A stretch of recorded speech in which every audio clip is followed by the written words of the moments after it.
Bonjour, bonjour tout le monde. Voilà, une recette que je commence tôt parce qu'aujourd'hui, une seule recette, mais pas une recette rapide, une recette qui prend du temps. Une recette gourmande, une recette avec 10 000 calories, donc c'est pas le moment de faire un régime. Mais voilà, une petite recette que je voulais faire avec vous aujourd'hui, qu'on a fait d'ailleurs en concession quand j'y étais avec les autres conseillères mercredi soir, pour pouvoir vous présenter également le fameux moule à manquer. Voilà, qui est en cadeau hôtesse ce mois-ci. Donc c'est là-dedans qu'on va faire notre petit gâteau, alors que je ne dise pas de bêtises, un gâteau de pommes de terre au reblochon. On oublie les régimes aujourd'hui. Voilà, donc comme d'habitude, je l'ai rincé, on sort la grille du four, on met le four à préchauffer. Alors que je ne vous dise pas de bêtises, on le préchauffe à 200 degrés. Hop. Voilà, comme ça c'est fait. Et on va pouvoir attaquer notre petite recette. Alors normalement dans cette recette il faut des grandes tranches de lard. Malheureusement moi je n'en ai trouvé que des petites, donc on va tricher un petit peu. Mais c'est pas grave. Voilà, alors on commence par les pommes de terre. Pourquoi? Parce qu'il va falloir les éplucher, les couper et ensuite on va devoir les blanchir un petit peu. Alors pour les blanchir, plusieurs possibilités qu'on va voir au cours du coup de la recette. Donc on commence par éplucher nos petites patates avec notre éplucheur. Donc pour ceux qui ont pu la voir le mois dernier, il y a forcément l'éplucheur en deux parties avec la lame dans ce sens et la lame dans ce sens. Donc c'est le moment de les utiliser et on prend notre petit composteur pour pouvoir mettre toutes nos épluchures à l'intérieur. Voilà. Donc pareil, ça faisait partie des promos du mois dernier, donc j'en ai profité. Hop. Donc tout simplement, on vient éplucher nos patates.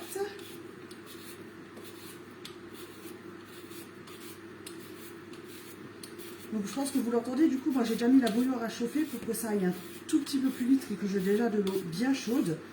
Après, vous n'êtes absolument pas obligé, c'est juste pour, voilà, pour faciliter un petit peu la recette et pour que ça aille un tout petit peu plus vite. Alors du coup, il vous faudra 1 kg de pommes de terre.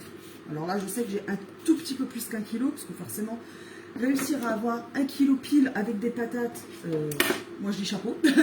Mais comme je vous dis, on les épluche, c'est pas grave, puisque de toute façon, il y a la partie peau qui va partir à la poubelle, et donc ça va compenser justement les fameux quelques grammes que j'ai en trop. Bonjour Aurélie, ça va très très bien, et toi? Voilà.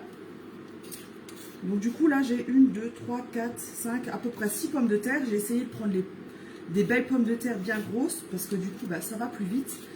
Plus vite pour les éplucher puisqu'il y en a moins. Également plus vite pour les couper puisque forcément il y en a moins.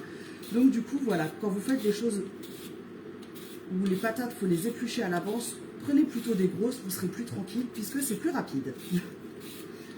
Hop, voilà. C'est parti. Allez, encore 3.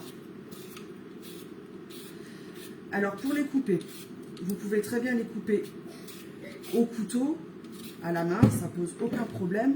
Moi je vais en profiter puisque j'ai la mandoline pour le faire à la mandoline, puisque du coup j'aurai des tranches de pommes de terre régulières et que du coup pour la cuisson ce sera beaucoup plus facile puisque ce sera plus uniforme. Mais si vous n'en avez pas, forcément, n'hésitez pas à prendre les appareils que vous avez chez vous, ça marche tout aussi bien.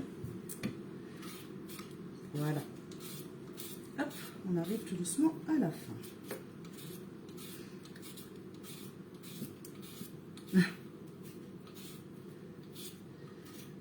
Alors, voilà. Donc là, j'ai des pommes de terre à frites, en fait, tout simplement.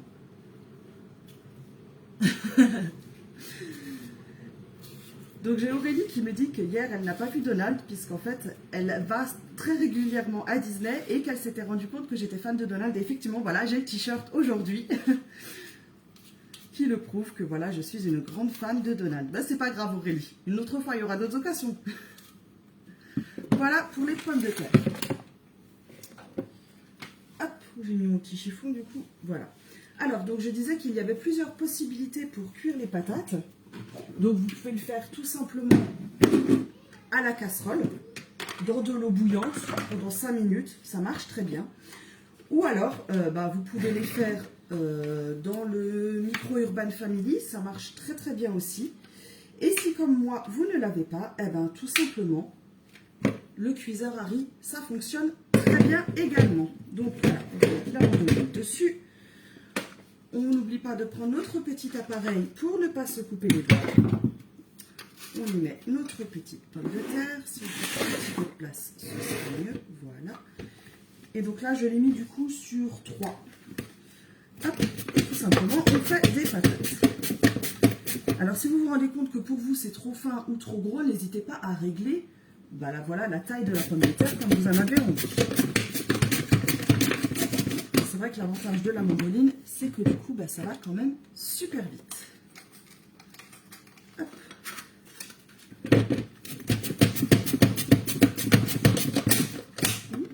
Voilà, je n'ai pas de coince. Alors après, si vous avez envie de vous amuser et que vous avez la mandoline, vous pouvez également mettre la lame dentelée pour avoir des petites vagues sur vos pommes de terre. Ça peut être rigolo et original. Hop là. Mais bon, j'avoue que du coup, vu que c'est une recette où les patates elles seront à l'intérieur de quelque chose, on ne va pas les voir. Donc en lisse, ça ira très bien pour aujourd'hui.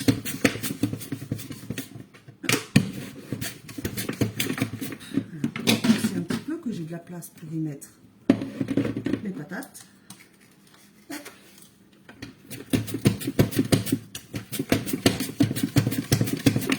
Hop là, encore une. Et nous avons déjà terminé pour ce qui est de les couper.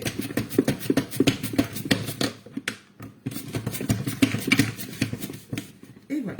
Donc on n'oublie pas tout de suite de refermer la mandoline pour la protéger, de la rincer si on n'a pas le temps de la nettoyer tout de suite, pour que vraiment on ait un minimum de choses à faire ensuite. Alors, on nous dit d'y ajouter 2 bouillons, alors comment ils disent ça, des bouillons concentrés de poule. Moi, j'ai absolument pas le goût de bouillon de poule, donc je vais prendre du bouillon de légumes, mais je n'en mets qu'un. Pourquoi? Parce que en fait, c'est une recette qui a déjà énormément de choses salées. Donc, je me dis que les bouillons, c'est beaucoup de sel. On va limiter un petit peu et on va n'en mettre qu'un. Donc, comment je fais? Je mets tout simplement mon petit bouillon dans mon Ultra Pro. Je vais tout simplement tirer. Et voilà, mon bouillon est tout simplement en poudre. Hop, voilà. Donc je le mets sur mes pommes de terre. Hop. Et il n'y a plus qu'à rajouter 2 litres d'eau. Donc comme je disais, moi j'ai déjà chauffé de l'eau. Alors oui, j'ai pas 2 litres, mais au moins du coup j'ai une grosse quantité qui sera déjà bien chaude. Donc on prend notre pichet à mesure. Donc je mets déjà 1 litre dedans. Hop, on retrouve nos jolies patates.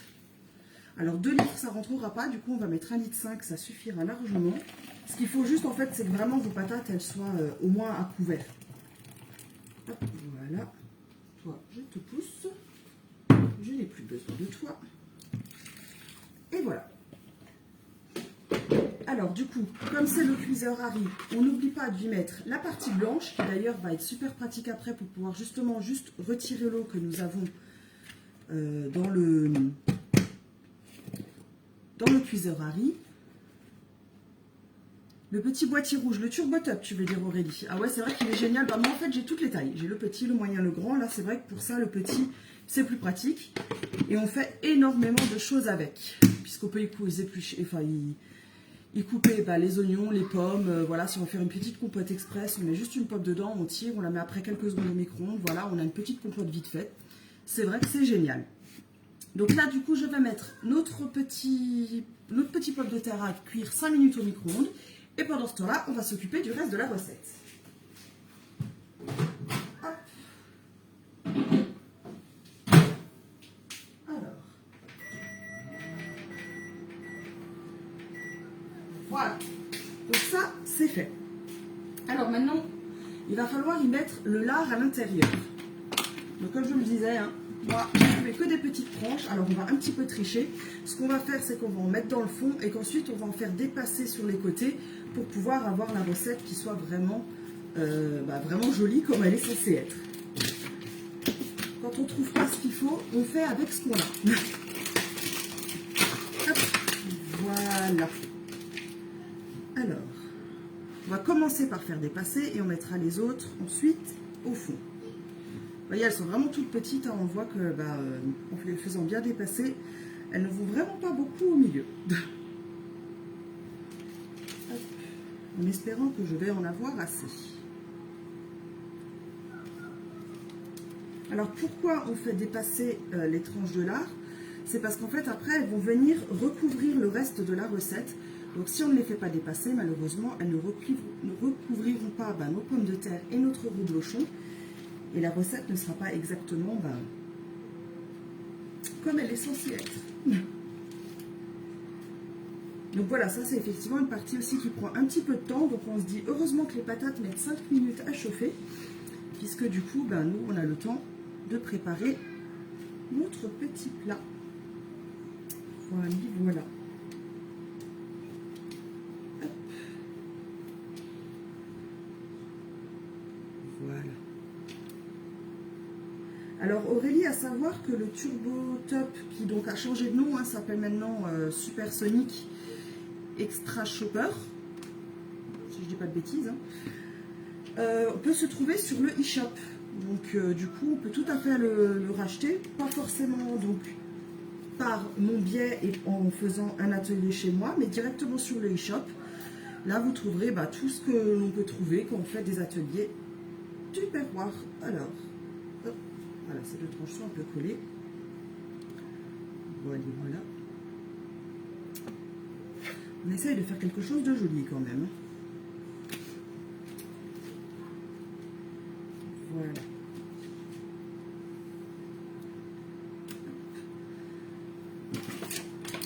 On passe au deuxième paquet.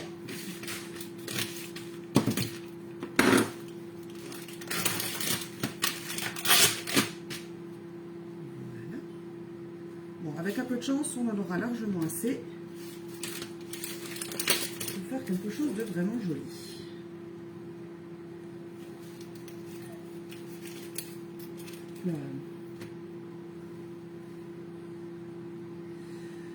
Donc on fait des recettes gourmandes, on arrive en hiver. C'est le moment de manger du fromage, du reblochon, de la raclette, du Mont d'Or, de se faire plaisir. On oublie les régimes. On fait assez de régimes l'été, l'hiver il faut un petit peu en profiter. Alors je dis bien un petit peu, il ne faut pas non plus se lâcher et faire exploser le pantalon. Mais c'est vrai que si on ne peut pas en profiter à ce moment-là, quand il y a justement des nouveaux fromages qui sortent, malheureusement, on n'en profitera jamais. Et nous n'avons qu'une vie. Voilà, alors j'ai presque fini le tour, donc ça va, j'ai encore plein de lard pour pouvoir mettre dans le fond, du coup. Hop, on va faire la même méthode que pour là. On va coller. Et ne pas oublier aussi que le lard, une fois cuit, rétrécit. Donc c'est pour ça que je les colle les uns aux autres. Puisque forcément, sinon, je n'aurai plus du tout de visibilité de lard. Hop, voilà. Alors, malheureusement, ça risque de ne pas faire tout le fond. On va essayer de les décaler un petit peu, on va tricher. Ah, si j'emmène tout, ça va pas. Nos pommes de terre sont bientôt prêtes. Donc, comme dit, il faut juste blanchir les pommes de terre, pas les cuire, puisqu'elles cuiront dans le four. C'est juste pour aider un petit peu et accélérer la cuisson. On essaye vraiment de tricher, ce qui va être compliqué. Il m'aurait fallu juste une tranche de plus en fait, ce qui est vraiment dommage. Voilà, donc ça c'est fait. Alors, et maintenant, nous allons forcément chercher nos pommes de terre. Et ensuite, on va pouvoir y mettre également notre petit reblochon. Donc dans la recette, ils disent un reblochon fermier. Moi, j'ai pris plutôt un reblochon fruité parce que je trouve que ça a un petit peu plus de goût. Hop.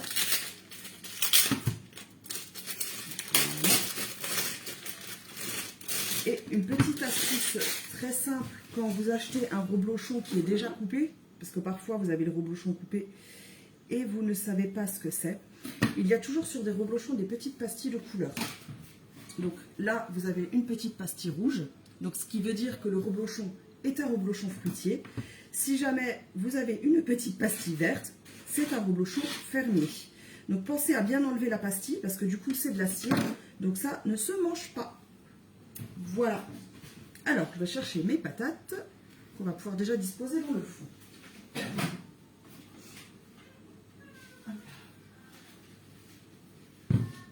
C'est décaler tout ça.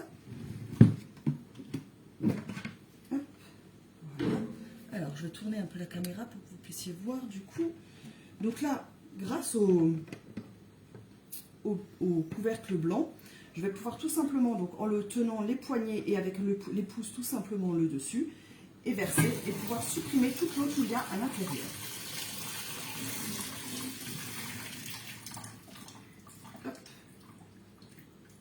C'est pour ça que je trouve du coup que le cuiseur à riz est très pratique pour ce genre de petites choses, puisque comme dit, hein, voilà, on avait besoin juste d'un petit peu de pré-cuisson, donc je trouve que c'est quand même plus utile. Alors, une petite spatule, ce serait bien. Voilà. Pas me cramer les doigts. Hein. Prendre mes pommes de terre. Hop là. On les étale un petit peu partout dans le fond. Alors pourquoi je prends une cuillère? Parce qu'il se peut que j'ai mal égoutté, qu'il y ait peut-être encore un petit peu d'eau dans le fond. Ça m'évitera de mettre de l'eau dans mon plat. Hop. Alors on essaye de mettre à peu près la moitié. De bien recouvrir du coup tout le fond. Alors, vaut mieux qu'il y en ait un petit peu plus dans le fond que le dessus, si jamais, puisque forcément, si on laisse trop d'espace entre le reblochon, la crème et tout ce qu'on va y rajouter, ça risque un petit peu de couler. Voilà, alors là, j'ai mon fond qui est bien rempli. Hop, on essaie de caser les patates un petit peu partout. Peut-être en mettre encore une là. Hop, voilà. Parfait. Donc on va s'occuper du coup du reblochon qu'on va couper en tranches et disposer un peu partout dans notre plat. Alors il y a cette possibilité là, ou alors vous pouvez simplement prendre le reblochon et le mettre au milieu. Mais du coup ça veut dire que seul le milieu aura du fromage et c'est vrai que c'est quand même meilleur si on peut en avoir dans tout le plat. Alors, je fais peut-être des tranches un peu épaisses, il faut que je les fasse un peu plus fines. Hop. Voilà.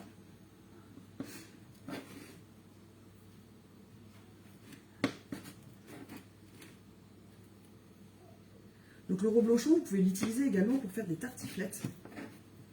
C'est très très bon. Alors oui, c'est un fromage qui est plus cher que la tartiflette, mais du coup qui a aussi plus de goût. Donc du coup, forcément, l'un dans l'autre.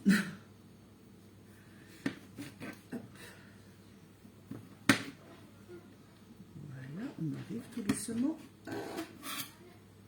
Et on va couper celui-là encore.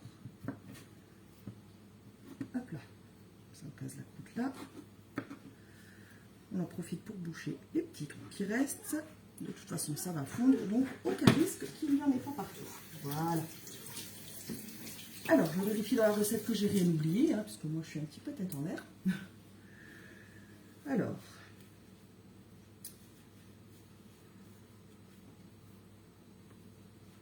Alors oui, dans la recette, il disait d'enlever la croûte du reblochon. Moi, je la garde parce que je trouve que ça donne quand même plus de goût et que ce serait dommage de ne pas en profiter. Sinon, donc voilà, là, il n'y a plus qu'à remettre les pommes de terre. Donc ça, du coup, on va mettre le reste de pommes de terre. Ensuite, attendez que je ne dise pas de bêtises, de la crème. Ils disent du sel, du poivre. Donc du sel, si vous en mettez, c'est vraiment très très léger puisque il y en a déjà dans le lard, dans le reblochon, dans les pommes de terre puisqu'on en a mis. Donc léger le sel. Et ensuite de recouvrir le tout avec le lard. Donc hop, on y met les patates.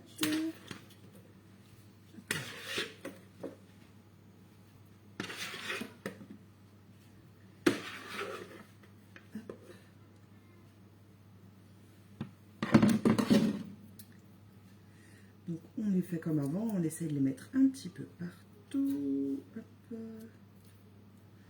Donc là, les pommes de terre 5 minutes dans le micro-ondes, on voit qu'elles sont déjà presque cuites en fait. Donc du coup, c'est allé très vite et pourtant j'ai quand même fait des tranches assez épaisses.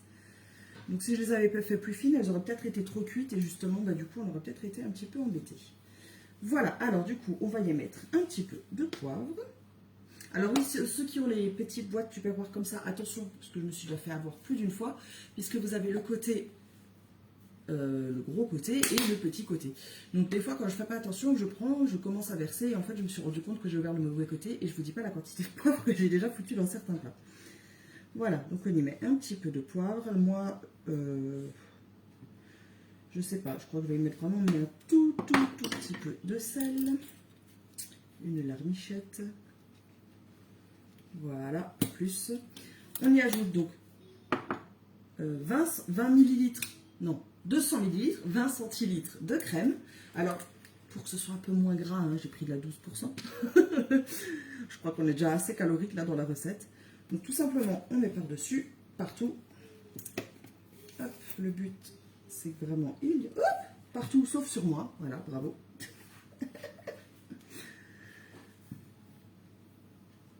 Hop, voilà.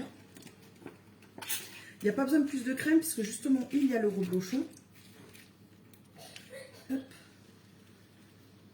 Et maintenant, il nous suffit de recouvrir le lard. Hop, voilà. Donc, vous voyez, plus les tranches auraient été grandes et plus on aurait atterri sur le milieu. Là, malheureusement, elle n'était pas très grande. Donc, du coup, ça ne recouvrira pas grand-chose. Mais ce n'est pas grave. Si jamais vous avez comme moi des petites tranches et que ça ne recouvre pas le tout, sachez que ça va un peu redescendre. C'est pas grave non plus. Hein, c'est juste que ce sera un petit peu plus compliqué à démouler. Puisque je vous conseille fortement de le démouler avant de le couper. Parce que si vous coupez votre moule en silicone, malheureusement, ça ne passera pas au SAV puisque ce sera une mauvaise utilisation du produit. Donc je préfère le signaler tout de suite pour qu'il n'y ait pas voilà, de soucis avec. Hop. Hop. Alors, bon, on arrive quand même pas trop mal au milieu, je suis contente. Hop là. Voilà. Et maintenant, il faut rajouter la touche finale. C'est quelques feuilles de laurier pour donner un petit peu de goût à la recette. Donc, il nous demande de se les poser simplement dessus comme ça. Alors, moi, je vais en mettre un petit peu en dessous quand même. Voilà. Et donc là, notre recette est prête et n'a plus qu'à être enfournée. Alors, enfournée, quand même 45 minutes de cuisson. Hein, c'est pour ça que j'ai commencé la recette très tôt ce matin. Justement, pour pouvoir vous la présenter, pour que vous ayez aussi également le temps, si vous voulez, de la refaire chez vous, si vous avez ce qu'il faut, bien sûr, parce que forcément, un dimanche, magasin pas forcément ouvert, donc pas forcément le temps de faire les courses. Mais voilà, si vous avez ce qu'il faut, de pouvoir refaire cette recette chez vous. Donc là, comme je le disais, la recette, c'est du reblochon, que vous pouvez très bien changer de fromage. Hein, si vous n'aimez pas trop le reblochon, justement, vous préférez le fromage à tartiflette, n'hésitez pas. Ou encore mieux, du fromage à raclette. Ça marche très bien aussi. Et surtout qu'avec la raclette, vous avez énormément de parfums disponibles dans les différents magasins qui se trouvent autour de vous. Donc, pourquoi ne pas en profiter en mettant, pourquoi pas, du morbier, du bleu ou alors même du truffé à la moutarde. Donc voilà, vous avez le choix et ça vous permet de pouvoir changer les saveurs de votre recette. Donc là, l'enfourner 45 minutes et surtout attendre 5 minutes avant de le démouler pour que justement la recette ait le temps de se figer de nouveau un petit peu puisque le fromage en cuisant va fondre mais en refroidissant réduire si légèrement. Alors je vous ferai une photo dans le moule parce que je ne sais pas ce que va donner la recette une fois démoulée. Comme ça, si jamais ma recette démoulée est catastrophique, vous aurez voilà, la recette visuellement dans le moule. Mais en tout cas, merci beaucoup de m'avoir suivi pour ce dimanche matin. Je sais que ça fait peut-être un peu tôt pour certaines personnes. Mais en tout cas, voilà, je suis très contente que vous participiez à mes vidéos. Comme d'habitude, n'hésitez pas à tester la recette chez vous, à me dire ce que vous en avez pensé et à me poser toutes les questions que vous voulez me poser. Voilà, donc comme je le disais aussi, ce moule est en cadeau au test ce mois-ci. Donc si vous voulez tenter de le gagner, puisque du coup, qui dit cadeau dit forcément gratuit. Donc n'hésitez pas à me demander à faire un atelier chez vous pour ce mois d'octobre. Et peut-être que ce moule à manquer pourra être à votre disposition pour vous dans votre cuisine. Voilà, je crois que j'ai fait le tour de tout ce que j'ai à vous dire du coup. Petite recette peut-être dans la semaine, si je dis pas de bêtises, mardi. Mais là, ça dépendra de justement si j'ai réussi à trouver les ingrédients qu'il me faut pour ma recette. En attendant, je vous souhaite à tous un très très bon week-end. Je vous dis à très bientôt et je vous fais des gros bisous. Bonne journée!